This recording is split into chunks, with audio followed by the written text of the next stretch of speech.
The hunt is already breaking apart. Dust explodes under bare feet as the small band surges forward, bodies low, arms swinging stone and wood. A wounded antelope stumbles ahead of them, its flank dark with blood, its breath ragged. The savanna stretches wide and merciless, golden grass flattened by a drying wind, the sky pale and empty. These are not humans yet, but they are no longer only beasts. They are early hominids, Australopithecus, upright enough to see danger coming, clever enough to chase hope. One female runs with a child clinging to her back, fingers knotted in her coarse hair. Another carries a jagged stone core, freshly struck, edges sharp enough to cut meat or skin. Their faces are tight with effort, jaws clenched, eyes fixed on the falling animal. Hunger drives them harder than fear. The antelope collapses near a shallow river where water has begun to retreat, exposing dark, cracked mud. The tribe converges in a sudden, frantic circle. Stones rise and fall. The animal's legs kick once, twice, then stop. For a single heartbeat, the world holds still. Then the wind changes. The elders sense it first. Heads lift, nostrils flare. Somewhere beyond the tall grass, something else has been watching the chase. The birds go silent. A ripple moves through the grass, too heavy for the wind. The dominant male freezes, one foot lifted, eyes wide. From the reeds near the riverbank, a massive form bursts forward, a saber-toothed cat, muscles coiled, fangs flashing pale against blood-dark fur. Panic fractures the moment. The tribe scatters, instinct overriding hunger. The cat lunges not at the carcass, but at the slowest runner, the female with the child. She stumbles, the child slips, hits the ground, screams without sound. The mother turns, arms outstretched, placing her body between the child and death. Stones fly. One strikes the cat's shoulder, another glances off its skull. It snarls, swats, claws ripping air where flesh had been a moment before. The dominant male charges, roaring wordlessly, brandishing a burning branch scavenged from a lightning-scorched tree days earlier. Smoke curls. Fire terrifies even kings of predators. The cat recoils, snarling, then retreats into the grass, dragging its wounded pride behind it. Silence crashes down again, thicker now, heavier. Blood seeps into the dust. The antelope lies abandoned. The child clings to its mother, shaking but alive. Survival has won this moment, but the victory is fragile. They cannot stay. Dark clouds roll in from the horizon, another change. Rainstorms have grown violent since the oceans began to recede and land bridges formed. The elders know the signs. Floods follow drought. The river will rise fast and savage. The tribe moves as one, abandoning the kill they nearly died for. Hunger howls inside their bellies, but fear screams louder. They head for higher ground, toward a line of rocks where a shallow cave waits. Rain explodes from the sky without mercy. Mud sucks at their feet. The child is passed forward, lifted by many hands.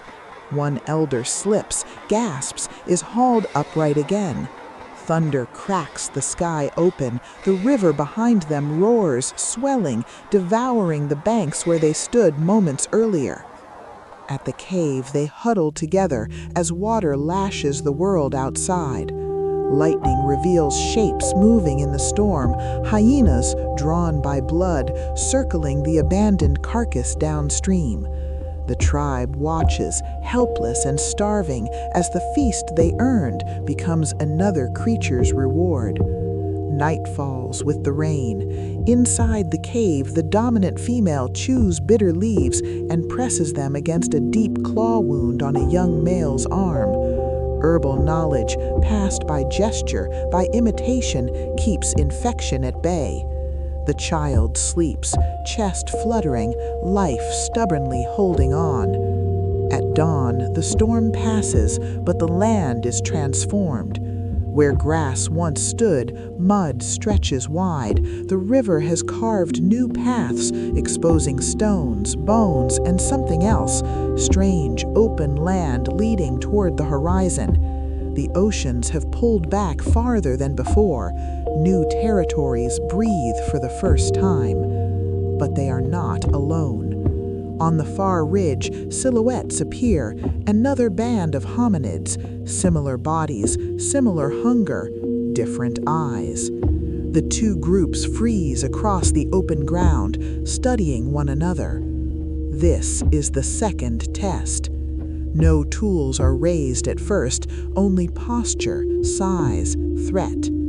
A young male from the rival group steps forward, pounding his chest, staking claim to the riverbank as the carcass remains caught in the reeds. The dominant male of our tribe answers, lifting a stone smeared with blood, standing taller than his frame should allow. The tension tightens like sinew. Then a scream. From the river, something surges upward, massive jaws snapping shut where water exploded. A crocodile, ancient even then, lunges at the rival male. Chaos erupts.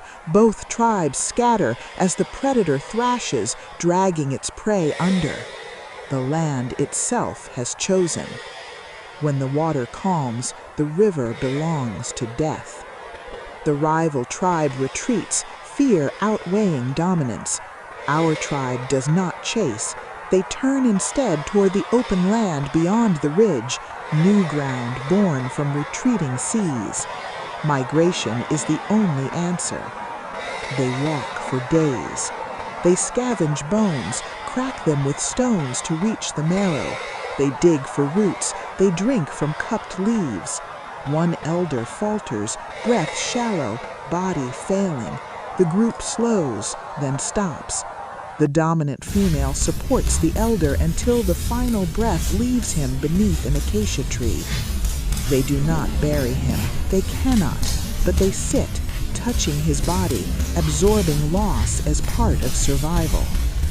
At last, they reach a plateau where grass is greener, where small game moves, where water pools in rock basins. The dominant male strikes stone against stone. A spark catches dry grass. Fire gleams. They gather close, warmth painting their faces gold.